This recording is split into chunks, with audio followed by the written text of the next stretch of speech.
കാർഗിലിൽ ജീവത്യാഗം ചെയ്ത സൈനികരെ അപമാനിച്ച് CPIM കാർഗിൽ യുദ്ധവിജയത്തിന്റെ 25ാം വാർഷികത്തിൽ സൈനികരെ മറന്ന് ക്യൂബൻ വിപ്ലവ നേതാവ് ഫിഡൽ കാസ്ട്രോയ്ക്കും ചെഗുവേരയ്ക്കും ആദരം. കാർഗിൽ വിജയ് ദിവസിൽ ഡൽഹിയിലും കേരളത്തിലും CPIM സംഘടിപ്പിച്ചത് മോൺകാട ദിനാചരണം. വിരളുമായി ഗൗതം അനന്തനാരായണൻ തുടരുകയാണ്. ഗൗതം, CPIMന്റെ ഇടതുപക്ഷത്തിന്റെ രാജ്യവിരുദ്ധത അതെല്ലാ കാലത്തും വളരെ ഗൗരവത്തോടെ പൊതുസമൂഹം ചർച്ച ചെയ്തതുമാണ്. അത് കാർഗിൽ വിജയത്തിൻ്റെ ഐതിഹാസികമായ ആ വിജയം രാജ്യം അത്രത്തോളം വിപുലമായി ആചരിക്കുന്ന വേളയിലും തുടരുകയാണല്ലേ?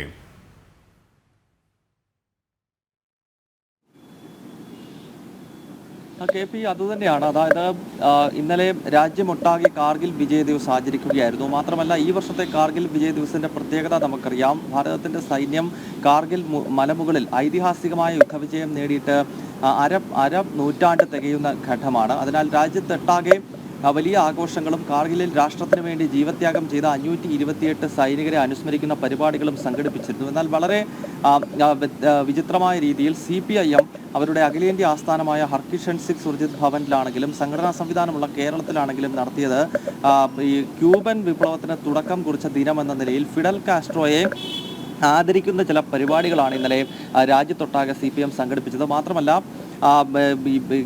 കൂടാതെ ചെഗുവേര ഇന്ത്യ സന്ദർശിച്ചതിൻ്റെ 66ാം വാർഷികം എന്ന പേരിൽ, അതായത് ഈ രണ്ട് കമ്മ്യൂണിസ്റ്റ് നേതാക്കളെ ആചരിച്ചുകൊണ്ടുള്ള പരിപാടികൾ മാത്രം സംഘടിപ്പിച്ചു. മറിച്ച് കാർഗിൽ വിജയ ദിവസവുമായി ബന്ധപ്പെട്ട് ഒരു ചെറു പരിപാടി സംഘടിപ്പിക്കാനോ അതല്ലെങ്കിൽ ഇന്നലെ നടന്നിട്ടുള്ള ഇത്തരം മറ്റു പരിപാടികളിൽ കാർഗിൽ വിജയ ദിവസമാണ് ഇന്ന് എന്ന് വിശേഷിപ്പിക്കാൻ പോലും CPIM നേതാക്കൾ തയ്യാറായില്ല. ഈ സംഭവമാണ് ഇപ്പോൾ വിവാദമായി മാറിയിരിക്കുന്നത്.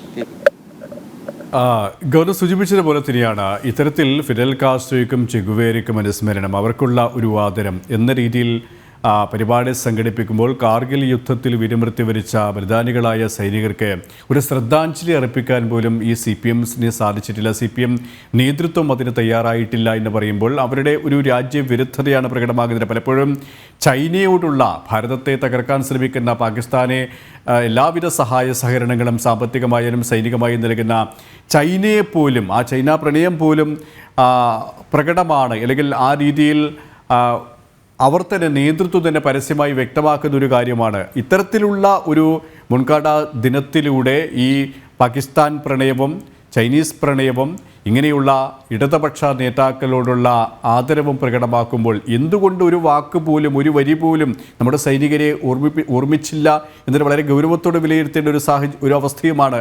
അതുകൊണ്ട് തന്നെ വലിയ പ്രതിഷേധമാണ് സ്വാഭാവികമായും പൊതുസമൂഹത്തിൻ്റെ ഭാഗത്ത് നിന്നും ഉയർന്നുകൊണ്ടിരിക്കുന്നത്, അല്ലേ?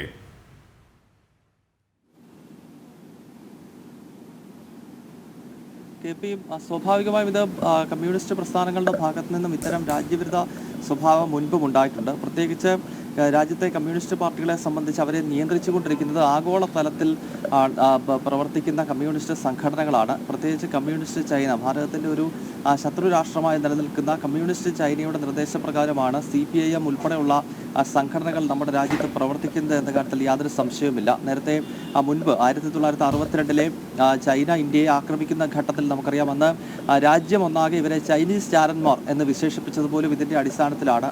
കേരളത്തിൻ്റെ ആദ്യത്തെ മുഖ്യമന്ത്രി EMS നമ്പൂതിരിപ്പാട് മുതൽ AKG ഉൾപ്പെടെയുള്ളവരെ ചൈനീസ് ചാരന്മാരെന്നാണെന്ന് പൊതുസമൂഹം ഉൾപ്പെടെ മുദ്ര കുത്തിയത്. കാരണം ആ യുദ്ധം നടക്കുന്ന ഘട്ടത്തിൽ പോലും ചൈന അനുകൂലമായ നിലപാട് CPIM സ്വീകരിച്ചു എന്നത് ശ്രദ്ധേയമാണ്. മാത്രമല്ല, സ്വാതന്ത്ര്യം ലഭിച്ച കാലഘട്ടത്തിൽ പോലും അവർ സ്വാതന്ത്ര്യത്തെ അംഗീകരിക്കാതെ വിപ്ലവത്തിലൂടെ ഇന്ത്യൻ ജനാധിപത്യത്തെ അട്ടിമറിക്കുക എന്ന ലക്ഷ്യമായിരുന്നു കൊൽക്കത്ത തീസിസിനുണ്ടായിരുന്നത്. അപ്പോൾ ഇത്തരം സംഭവങ്ങളൊക്കെ മനസ്സിലാക്കാൻ സാധിക്കുന്നത് കമ്മ്യൂണിസ്റ്റ് പ്രസ്ഥാനങ്ങളെ സംബന്ധിച്ച് ഭാരതത്തിൻ്റെ ദേശീയതയോട് എന്നും മുഖം തിരിച്ചു നിൽക്കുന്ന സമീപനമുണ്ട്.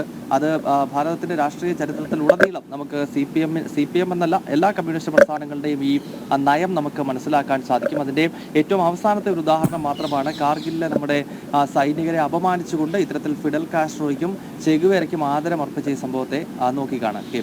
ഇടതുപക്ഷത്തിൻ്റെ രാഷ്ട്രവിരുദ്ധത ഒരിക്കൽ കൂടി മറന്നേക്ക് പുറത്തു വന്നിരിക്കുകയാണ്. ഡൽഹിയിൽ നിന്നും ഗൗതമാണ് വിവരങ്ങൾ നൽകിയത്.